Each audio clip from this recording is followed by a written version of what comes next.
Welcome to On Texas Football. I'm Bobby Burton, joined by Gerry Hamilton and CJ Vogel. This is State of the Program, our weekly take on the state of Longhorn football, brought to you by our friend Adam Lowy over at the Lowy Law Firm. Gerry and CJ, Texas goes into this game against Oklahoma 5-0. But the real question I have for you guys, they kind of limped out of that Mississippi State game. It wasn't the cleanest game. We've heard that practice has been relatively crisp and clean this week. Quinn Ewers is back at the helm for the Longhorn offense. And we have expectations for Texas to beat Oklahoma, 14.5, 15-point favorites, depending on which sports book you look at. But my question is this, is this really the calm before the storm, really? Texas has 3 games back-to-back that are big. Oklahoma, obviously, this weekend as big as anything. Then home at Georgia, which just got announced to be a nighttime game. If Texas wins this week, there will not have been a bigger game in DKR since I don't know when. Right. You just literally, yes, there was the Notre Dame game with Tyrone Swoops, and that Texas beat USC at home. LSU and Joe Burrow went to the wire. But neither team, there's a chance next week, if Texas wins this week, both teams will be top 5 in the country. That hasn't happened at DKR in a long, long time, and especially not at night. And then after that, they go to Vandy. It's a 3-game stretch before they hit another lull. And so what I want to talk to you guys about is not only Oklahoma, but this little part of the season that's almost like if it's a 3-act play, we're entering Act 2, right? Yeah. And Gerry, the mentality right now for Texas, they've been perfect, almost flawless, yet that 5th game against Mississippi State was not ideal. How do they bounce back, and what are the thought processes going into this OU game and this second stretch of the season? Yeah, so for me, I think I think the team's going to be really focused. These are the games. I talked to somebody Friday about this at a high school game. Take your guesses. And it's hard to get up for UTSA and UL Monroe back-to-back weeks, especially a team that won at Bama last year, went to the college football playoff, beat Michigan. They've become big game hunters. So it's asking a lot for us to think these guys are going to be up for all those games. That includes Mississippi State. The point is, we're back to big game hunting. These next 2 weeks are the games this team has been waiting on. That's how far the Texas programs come, from hoping to win games against Kansas to being big game hunters. So this is what this team's been waiting on. I don't worry about the focus with this team at all. I think they're going to come out and give Oklahoma their best shot, and the week after that, they're going to give Georgia their best shot. The one thing I'll say for this team, that defensively, the test starts for Texas, because Michael Hawkins is a freshman, but he's the best quarterback Texas has played at this point this year. Then you get an NFL prospect in Carson Beck. Then you get one of the best playmakers in the country at the position in Diego Pavia. Defensively, this is where the season starts for Texas. And I'm not saying Oklahoma's a good offense, but Hawkins can give you a glimpse of what Pavia, with better players around him, can do. Yeah, it's interesting, because that's what I'm really talking about, is this second act, right? Yeah. CJ, what are you thinking about this next 3-game stretch? And start, obviously, with the Sooners. Yeah, I want to go back just a little bit about Mississippi State. You know, it was a sluggish game. It wasn't pretty, but for 2 weeks now, and especially emphasized after the week of upsets that we saw all across college football, there's been a point of emphasis inside of Moncrief and at practice to get your head on right, start off strong, and don't let teams below your level talent-wise linger around in games. And that's exactly what Texas did at Mississippi State. It's been emphasized in practice the last 2 weeks. This team knows. And my favorite thing Sarkisian said at his press conference on Monday is, I don't need to do anything. I don't need to say anything. I don't need to bring up anything, bulletin board material, to get my team energized and pumped up and ready for this game. That's a sign of a team that's hungry. As Gerry was saying, they're big game hunting now. This is a big game looking ahead to Oklahoma. And it's going to be a test, right? You never know what might happen in this game. Everything on paper, right, leads to one team being the victor. But we've seen in years past where that same script has been flip-flopped and Texas has walked away with the victory. However, I do think there are more paths to victory here for Texas. And again, it starts with coming out very quickly with Quinn Ewers. There cannot be rust. There cannot be those pre-snap penalties or big play negating penalties for Texas. You start strong, you dictate from the very get-go, and I don't think that there's a way in which this one is very close down to the wire. So it all starts with the start here for Texas, and then that carries momentum when you return home to Georgia. Is the path, and you mentioned this in a tweet, CJ, and on ontexasfootball.com as well, the path to victory or to an upset for Oklahoma, you think would be turnovers by Texas. The Sooners have caused 13 turnovers through just 5 games. They're averaging more than 2.5 turnovers a game right now, are creating those 8 fumbles, 8 forced fumbles, 5 interceptions. Is that what Quinn Ewers and maybe a Jaden Blue or the running backs have to worry about? Is that where Texas could slip up here?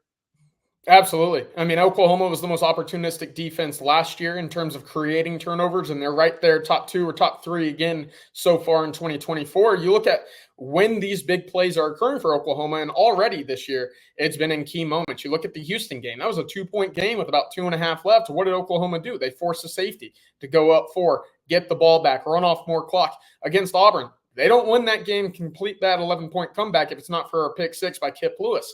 They create timely plays, and that's what they've been doing under Brent Venables. That's going to be their key to success as well, and that's the entire reason why Texas was unsuccessful in bringing the Golden Hat back to Austin a year ago as well. So taking care of the football, playing ahead of the change is going to be very important for the Longhorns this Saturday. Can I add a second thing to that? Because it falls right in line with what Sark said. I think Sark made a point of the lack of success in the red zone last year against Oklahoma. I think he was making a point to himself and the team. So turnovers and touchdowns in the red zone. Yeah, I think that's a great way to put it because last year Texas had 2 turnovers, right? Well, they also had a turnover on downs inside the 1. And so that was really 3 turnovers that may have led to the OU victory, right? Yeah. I'm in that scenario where I think that I agree with CJ overall. The path to victory for OU is really through turnovers. Michael Hawkins is, and Gerry, you're right too. I think Michael Hawkins is probably the best, certainly the most talented quarterback Texas will have faced. Easily. Yeah. But is he the best quarterback they faced?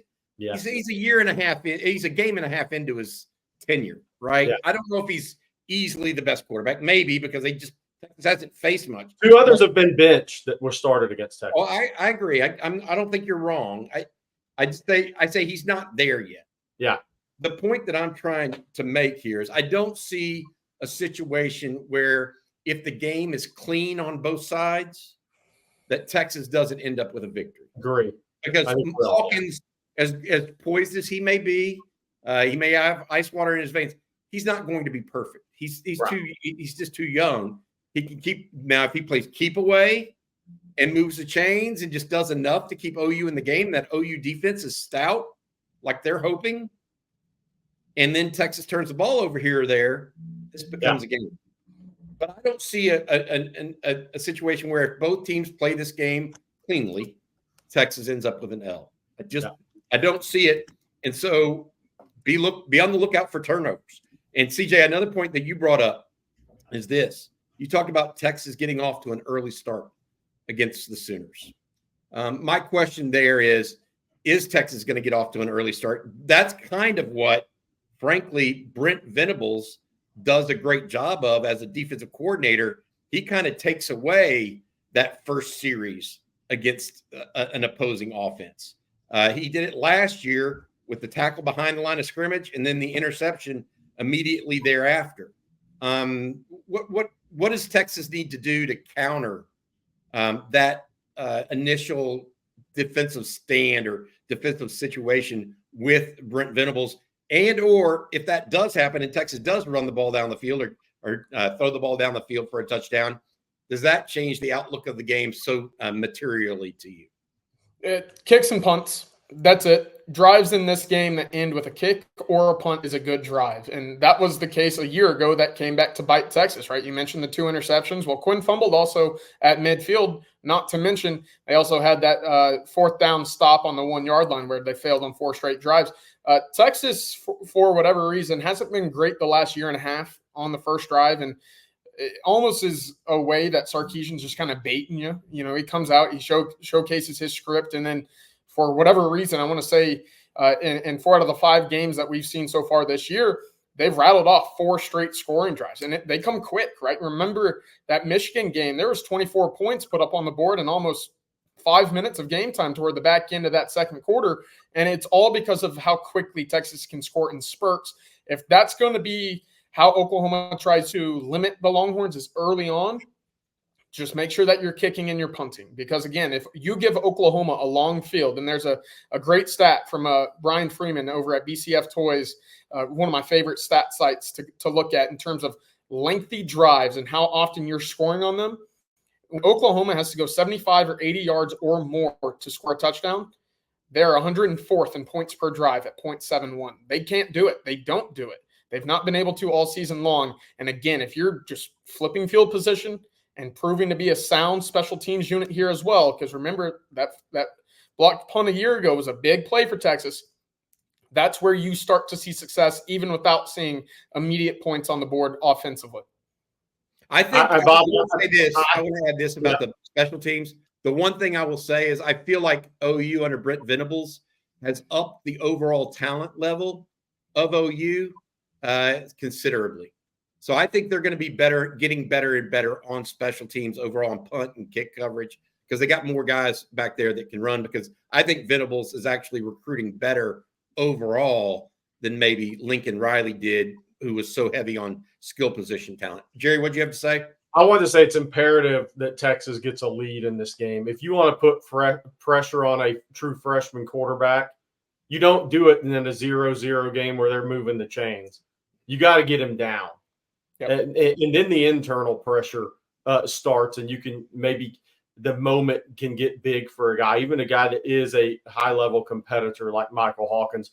To me, the fast start is very much key. Texas needs to find a way to get up 2 scores. I know it's easy set for any football game, but the game within the game in this one, being up 2 scores would be big, because that's the opposite of where Oklahoma's offense needs or wants to be. For what CJ just said earlier, that offensive line to this point has not looked like a unit that can come back or drive the field. Yep. Let me ask y'all this. So overall, Act 2 is what we're really looking at. I took a 3-act play, 5-0 for the first one. Now we got the second act here. Do y'all think Texas is prepared for that? Do you think they're ready to face this onslaught kind of the next 2 weeks, and then finishing up with a Vanderbilt team that's going to be better than thought previously? It's going to be interesting, right? Because I think you're going to see quarterback talent that is leagues above what you've seen in the first 5 weeks. Now, with that, there will be more drop back opportunities. Teams will be more inclined to do the long action play actions, kind of those deeper drop backs, which in turn should provide some opportunities for Colin Simmons, Trey Moore, some guys to get home off of the edge, which, again, looking back at those previous 5 weeks, you've not seen a whole lot of them. You know, Colorado State, they were a top 20 team passing the ball a year ago. They wanted to run. Mississippi State, we saw what they did in the first half. Michigan, well, I don't think they had a quarterback that was really capable of even sitting back to drop and pass. So this will not only be a test for the Longhorns, but will also, I think, unlock a little bit of this defense that we've only seen in spurts so far. With that said, as long as the secondary is playing sound and not giving up busts, I think you're going to be sitting there saying, okay, this defense has been battle tested before. Now you're seeing them go through a gauntlet, and the stats are and the numbers still back up a pretty solid defense back there. CJ's got a point, Gerry, about the pass rush being more important this through these 3 games than it has previously. Yeah, no, for sure. I definitely think that's the case, because look, next week will be not this week. Next week will be maybe the only. We'll see what happens at the end of the season, but the for sure NFL draft pick at quarterback that's going to be coming out in the next year that's on this schedule. So, I mean, that's that in itself. In the way Georgia plays offense, they're going to try to run it, and they're going to try to throw it down the field, whether that be with tight end or wide receiver. So that gives you definite possibilities there. And at the rate Colin Simmons is improving, that's bad news for Oklahoma. We'll see Georgia's offensive line much better on the outside than Oklahoma. I'd say the other thing that's very interesting is Texas prepared. I think they're absolutely prepared for the next 3 weeks. I'll tell you what's going to be interesting to me. was we talked all off season about red zone. Is Texas improved in the red zone, And I do think it's easier to look vastly improved in the red zone against Colorado State, UL Monroe, and UTSA, and even extent Mississippi State. But they were really good against Michigan. This is going to be the first test where they got to go back-to-back against quality defenses. So can you do it 2 weeks in a row in the red zone? If Texas hits 80% of touchdowns in the red zone the next 2 weeks, I think they go 2-0. Yeah. I think they're ready for Act 2. Yeah. That's my bottom line response. I think it's because they do have a defense that's more suited maybe to getting after the passer this year than any they've had in the past 4 years under Sarkisian. I think it is red zone efficiency. And I think they're, to CJ's point, I think they can score points in bunches to get people in bad situations. Yeah. It almost reminds me of a young Bob Stoops team when he would lay 21 on you, and then all of a sudden you're just fighting from behind the whole game. Yeah. Texas has that possibility. They just have to go out there and make that happen for themselves. All right, I want to say before we go on to recruiting, because that's what I want to talk about next, I want to say thank you to Adam Lowy and the Lowy Law Firm. If you've been injured in a car wreck, truck wreck, automobile accident of any kind, reach out to Adam and his group at loweylawfirm.com. They believe in delivering results for their clients. That's what comes number one.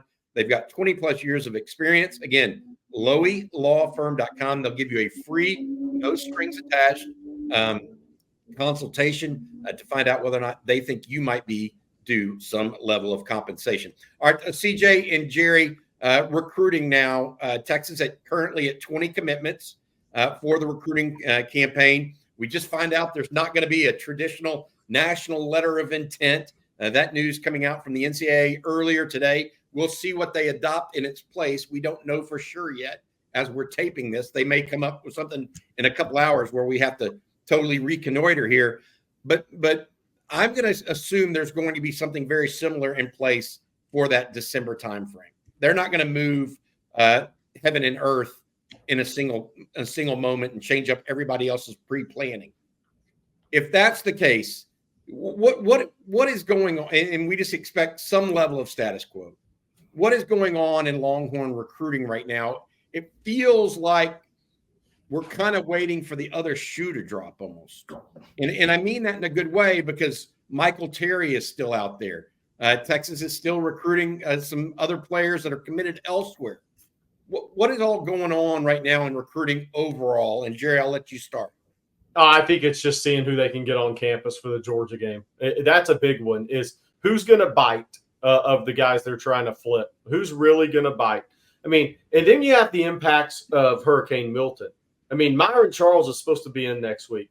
What do you put that at, 2080? I mean, you just hope he's safe, and they evacuated Port Charlotte right now.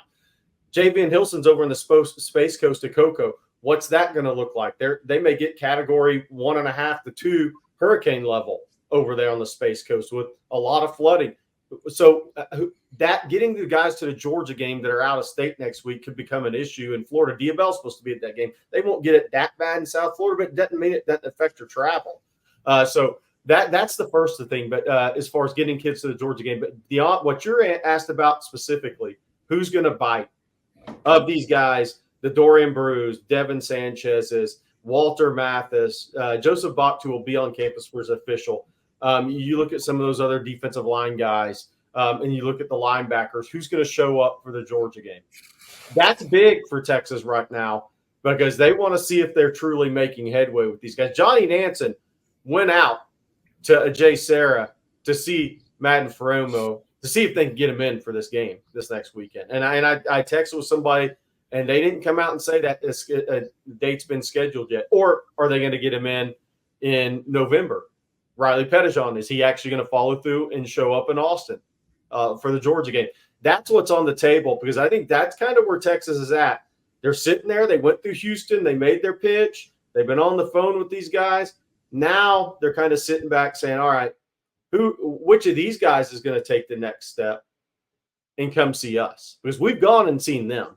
Who's going to come see us? And I think that's going to be big part of where this class heads into November. But it's a top 5 class. I mean, Michael Terry, we're excluding him.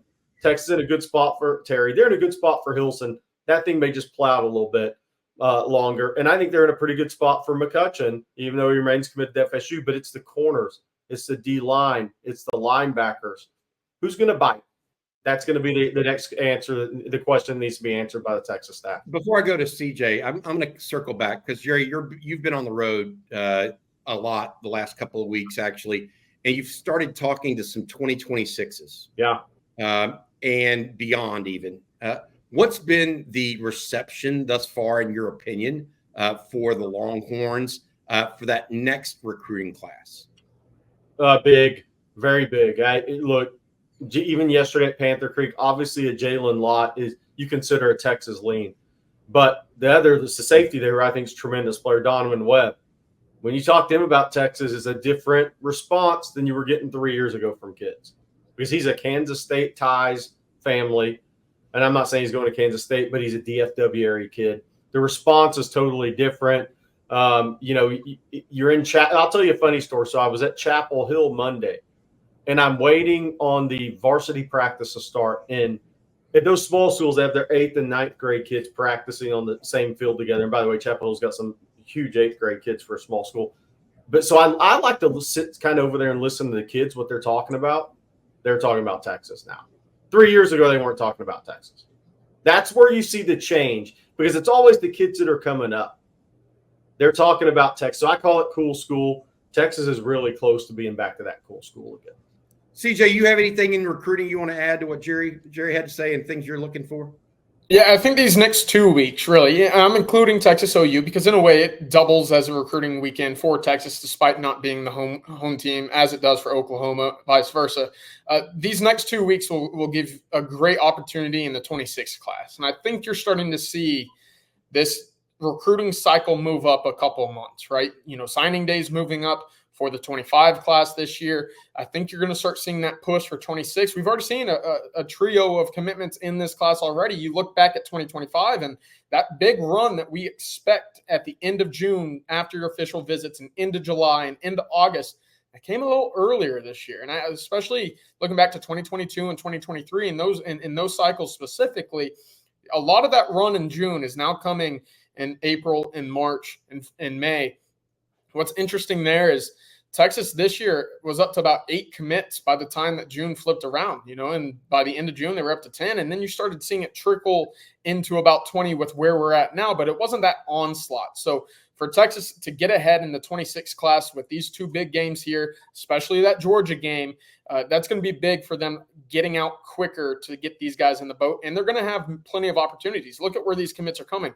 Florida, Georgia, a pair of guys up in New Jersey that on the defensive side of the ball would probably not have considered Texas in the past. It's Luke Waffley, Jermaine Kinsler as well. They've been on campus several times now. They're certainly intrigued by the Longhorns. And again, that wouldn't have been the case if it weren't for this success on the field at the moment. Guys, let's end with this, if you don't mind. And that's what we think is going to happen on Saturday. This would not be a state of the program because at some point a game against OU is a referendum on the state of the program, right? That's the measuring stick that Texas has used for so long. And they use this game, either team that wins it, as a catapult into the second half of the season, very typically, right? I'm going to go first. I think Texas wins this game. I'm going to go 35-20. I think OU tries to make it very interesting through the third quarter, and then Texas kind of pulls away late. I think that Texas is going to have to overcome a turnover or two to win this game as well. But I think that the Texas defense at the end of the day is just going to be a little bit better than that OU offense, and the Texas offense is going to score enough because they have the firepower to do so. Eliminating a little bit of that pass rush from OU is going to be key as well. CJ, I'll let you go next with your score prediction for this game. I like Texas by 3 scores. I've yet to kind of finalize it. I'm kind of leaning in that 38-20 range, but a 17 to 20 point victory is where I'm at. I think Texas gets out quick, and as a result, you don't see Oklahoma linger around. And when they go up big like that in this game, they don't have the firepower to come back. It just kind of weighs on them until they break towards the end. I 38's a lot of points on this Oklahoma defense, but I think with Texas rolling the way that they've seen this year, and the way that offensive line is going to travel to Dallas, I have a tough time seeing them not succeed this weekend. I like Texas by 3 scores. Gerry, what about you, buddy? I'm at 37-20. So, and We're I think all that's about the same. I think that may be a late score by Oklahoma too. So I expect the Texas offensive line to play well. And if they play well, Texas is going to have guys that have too much speed. They're going to have guys open. If Quinn has time to throw it and Sark has time for the plays to develop, I don't think Oklahoma's back end will hold up. And I think they have good players, but Gentry Williams is a major injury for them. Dolby's out for the season. They have some – that Gentry Williams injury is pretty big for Oklahoma. And then on the flip side, every time Michael Hawkins comes off after an offensive possession, he's going to look over there and he's going to see Deion Burks and Nick Anderson and Jalil Farouk and whoever else, right? And and Jaden Gibson, you're going to be dadgum, man. Those are all the guys we planned on being here, and none of them were playing. Yeah, Burks was their big offseason pickup on the offensive side. Dominic Williams was their big one on the defensive side, the defensive tackle. He was just named one of the 5 captains for Oklahoma in this game, which I think is kind of interesting. They had 3 defensive linemen, by the way, guys, of the 5 offensive captains. They're going big and going to try to make sure their big guys hold up against Texas's offensive line. I think that's their emphasis for this game, if I'm reading into that correctly. All right, say thanks again to our sponsor, Adam Lowy, the Lowy Law Firm. Again, if you've been injured in a car wreck, truck wreck, automobile accident of any kind, give Adam and his firm a call, loweylawfirm.com. They've got 20 years plus of experience in helping injured Texans. Reach out to them again, loweylawfirm.com. Thanks, Adam, for your sponsorship of On Texas Football. Gerry Hamilton and CJ Vogel, before we let everybody go, y'all have anything else to add on OU week here? If there's one matchup I'm watching in this game is how many times will Venables get R. Mason Thomas in a one-on-one against Cam Williams? Everybody thinks Kelvin Banks. I think Cam Williams, because Cam Williams is still a young offensive tackle, and I think he could go in the first round. I don't think there's any doubt. If he performs this week and next week, he's a lock. But that undersized, lower leverage player that's really quick, as talented as Cam Williams is, man, that causes you to bend at the waist a little bit. I think that's the one matchup I want to see Saturday. I think Oklahoma's going to try to attack it, see what Cam can do. CJ? Big game for the linebackers for Texas this week in my eyes, and specifically David Benda. I think that they're going to try to use him more as that spy. We saw it in Tuscaloosa against Jalen Milroe a year ago when he was on the field. It frees up Anthony Hill to go back into coverage where he's becoming better and better each week, and also allows him to play freer without those responsibilities near the line of scrimmage. So big week for David Benda here. I think he's got the speed to keep up with just about any quarterback Texas will face this week. He's done it against Alabama. I'm looking for him to do it again this week against Michael Hawkins in Oklahoma. All right, good stuff, guys. All right, that's going to do it for the state of the program this week. We'll be back later this afternoon with more from On Texas Football. For Gerry Hamilton and CJ Vogel, I'm Bobby Burton. Hook 'em.